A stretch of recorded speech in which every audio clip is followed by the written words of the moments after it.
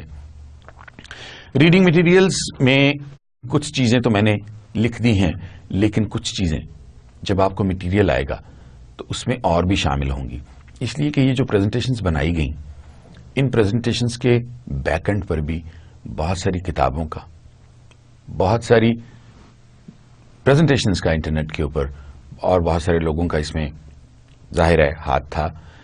انہوں نے ہماری مدد کی. بہت سارے papers, concept papers, research papers, conferences, وہ ساری بھی میں اس میں ایڈ آن کر دوں گا تاکہ آپ کو کسی بھی جگہ پر مٹیریلز کی کمی محسوس نہ ہو, اور آپ جو کچھ پڑھنا چاہیں, اس سے جو کچھ گین کرنا چاہیں, جو کچھ آپ انکارپوریٹ کرنا چاہیں اپنے اندر, وہ آپ آسانی سے کر سکیں. بک جو میں نے مین پرسکرائب کی ہے وہ contemporary public administration ideas and issues ہے, جو کہ پی بی راٹھوڈ ہیں جنہوں نے لکھی ہے, اور یہ ایک ٹیکسٹ بک کے طور پر استعمال ہوگی.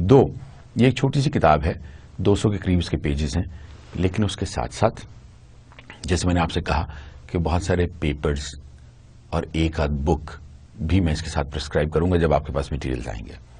اسٹڈی نوٹس ہوں گے, پریزنٹیشنز ہوں گی, اور کلاس ڈسکشنز ہوں گی. آپ کو پتا ہے کلاس ڈسکشنز بھی آئیں گی, ڈسکشن بورڈز ہمارے ہوں گے, وہاں پر بھی ہو سکتا ہے کہ ہماری ملاقات ہو جائے, اور بہت سارے کانسیپٹس جن کو ہم یہاں پر تھریش نہیں کر سکے, ہم ان کو ڈسکشنز میں تھریش کرنے کی کوشش کریں. Problem solving and decision making by Graham Wilson, یہ ایک کتاب ہے, اس کو ضرور پڑھیے گا. ڈیسیژن میکنگ ایک ایسا ٹاپک ہے جو ہمیں زندگی کے ہر شعبے میں مدد دیتا ہے, اور ہمیں ڈیسیژن میکنگ کے بارے میں پتا ہونا چاہیے. بعض اوقات ہمیں بہت جلدی میں ڈیسیژن لینا پڑتا ہے, بعض اوقات ہمیں سوچ کے ڈیسیژن لینا پڑتا ہے, اور بعض اوقات ہمیں آج سے 5 سال بعد کا سوچ کے ڈیسیژن لینا پڑتا ہے. ان سب کے لیے ہمیں وہ ڈیسیژن میکنگ کیسے کرنی ہے, یہ کتاب جو ہے یہ بہت ایک اچھی کتاب ہے, problem solving and decision making by Graham Wilson. اس کو ضرور پڑھیے گا. ایک اور کتاب ہے succeeding in the private public and not for profit sectors, leadership.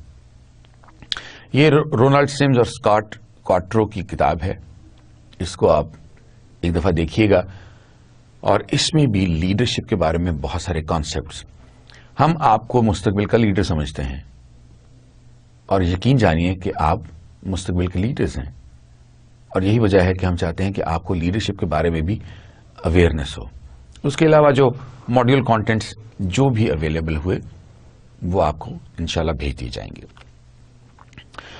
ہم نے شروع کیا تھا meanings, nature and scope of public administration سے. واٹ از پبلک ایڈمنسٹریشن, اس کو ہم تھوڑا سا ریوائیو کر لیتے ہیں, بہت تھوڑا سا.